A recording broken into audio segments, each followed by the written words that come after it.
Hey everyone, welcome back to my channel Not Just Kitchen. I hope you all are doing fine and I too am doing fine. I am presently staying in the vibrant and iconic Wembley Park, one of the London's most happening areas. और मैं आपको Wembley park area के बारे में बताने के लिए बहुत ही ज़्यादा उत्सुक हूँ। तो चलिए शुरू करते हैं आज की video.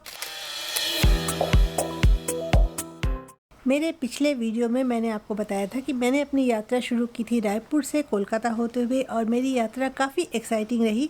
Starting from Kolkata I had stop at Dubai, उसके बाद आबू धाबी होते हुए फाइनली वी रीच्ड एयरपोर्ट। और दुबई और आबू धाबी के एयरपोर्ट के बारे में मैं आपको अगले एक वीडियो में बताऊंगी। और लंदन के हीथ्रो में उतरकर हमने ट्यूब रेल लिया before finally arriving here in the heart of this incredible city. Wembley Park is one of the London's most iconic and vibrant destinations, a place where history, culture, entertainment and modern living all come together in an extraordinary way. London के north west में स्थित this is best known for its legendary Wembley stadium, the largest stadium in the UK and a beacon for sports and music fans from around the world. Wembley Park station और Wembley stadium बिल्कुल आमने सामने है। ये video मैं विम्बले stadium पे खड़े होकर ले रही हूँ। बिल्कुल सामने दिख रहा है Wembley Park station. But Wembley Park is more than just its famous stadium. This area has undergone a massive transformation in recent years, evolving into a buzzing urban hub packed with things to see and do. Just steps away from the Wembley Stadium is the SSE Arena, another legendary venue that has hosted world-class performances by the biggest names in entertainment. और मैं आपको बताऊं कि India के बहुत सारे music वाले TV shows का भी यहाँ पे परफॉर्मेंस होता है। और जिन लोगों को शॉपिंग और अच्छे अच्छे रेस्टोरेंट में डाइनिंग करना पसंद हो तो उनके लिए London Designer Outlet is a must visit. Here you will find a mix of high end and high street brands offering discounts plus an array of restaurants and cafes perfect for grabbing a bite after a day of retail therapy. London Designer के बाहर बच्चों के मेरी go round देखकर मैं शायद अपना बचपन भी ढूंढ रही थी। बहुत ही फेमस शेफ अतुल कोचर का मिशलिन स्टार रेस्टोरेंट यहाँ पे है जिसका नाम है मिसलची। चाहे आप स्वादिष्ट भोजन या स्ट्रीट फूड की तलाश में हो, वेम्बले पार्क का vibrant food scene will surprise you with its variety and quality. Wembley Park is also a cultural hotspot with public art installations and growing number of events that cater to all its tastes. The new Wembley Theatre adds a dash of drama to the neighborhood. Food markets and other shops near Arena Square create a lively atmosphere for locals and visitors alike to enjoy. और यहाँ बीच बीच में बहुत ही सुंदर सुंदर से green space भी बने हुए हैं। Despite it's urban energy, Wembley park offers peaceful pockets of greenery and nature.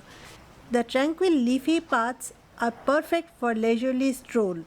This area isn't just a destination for tourists, it's also home to thousands of residents living in stylish modern apartments. They enjoy an unmatched blend of convenience and excitement with great transport links connecting Wembley Park to the rest of the London in minutes. Central London के लिए आपको यहाँ से jubilee और metropolitan lines मिलती है जो कि बहुत ही जल्दी आपको सेंट्रल लंदन तक पहुँचा देती है। In a nutshell Wembley Park में thrill of live events, modern urban life और rich cultural scene all intersect. आपको थोड़ा सा वेम्बले स्टेडियम ले चलते हैं। इस स्टेडियम में 1948 में ओलंपिक गेम्स हुए थे, इसलिए यहाँ एक रास्ते का नाम भी ओलंपिक वे है और यहाँ के लोग रग्बी का गेम बहुत पसंद करते हैं। तो विम्बले स्टेडियम के बाहर इस तरीके का एक रग्बी से रिलेटेड स्टैचू बना हुआ है। साथ ही इसका जो मेन एंट्रेंस गेट है वो है बॉबी मूर एंट्रेंस गेट। बॉबी मूर फुटबॉल टीम के यहाँ के बहुत ही पसंदीदा कैप्टन रहे हैं। विम्बले स्टेडियम का इधर का जो स्टेयरकेस है ये बहुत ही कलरफुल बनाया गया है, काफ़ी इस पर पेंटिंग्स बनी हुई हैं और साथ ही ये यहाँ का एक ब्रेंट सिविक सेंटर है। यहाँ बहुत सारे बड़े बड़े बहुत फेमस होटल्स भी हैं और जिनकी बिल्डिंग्स बहुत खूबसूरत हैं।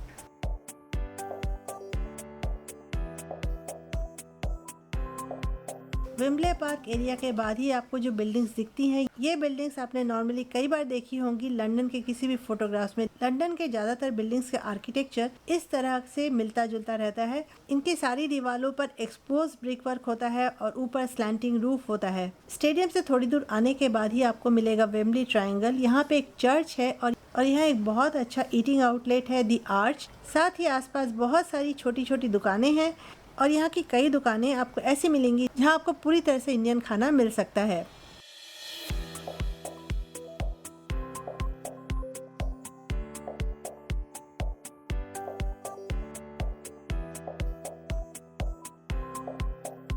कुछ दुकानों के नाम मुझे बड़े अजीब से लगे, जैसे ये करीज एक्चुअली कोई खाने का ईटिंग आउटलेट नहीं है, बल्कि एक इलेक्ट्रॉनिक शॉप की दुकान है। यहाँ आपको लैपटॉप से लेकर हर तरह के इलेक्ट्रॉनिक आइटम मिल जाएंगे।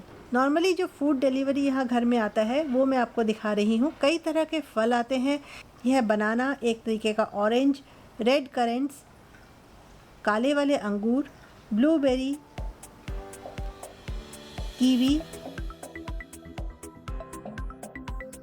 ग्रीन एप्पल, मेडजूल डेट्स, ये है फिग मतलब फ्रेश अंजीर, एवोकाडो, कुछ चीज़ है, सेलेरी है, बीटरूट है,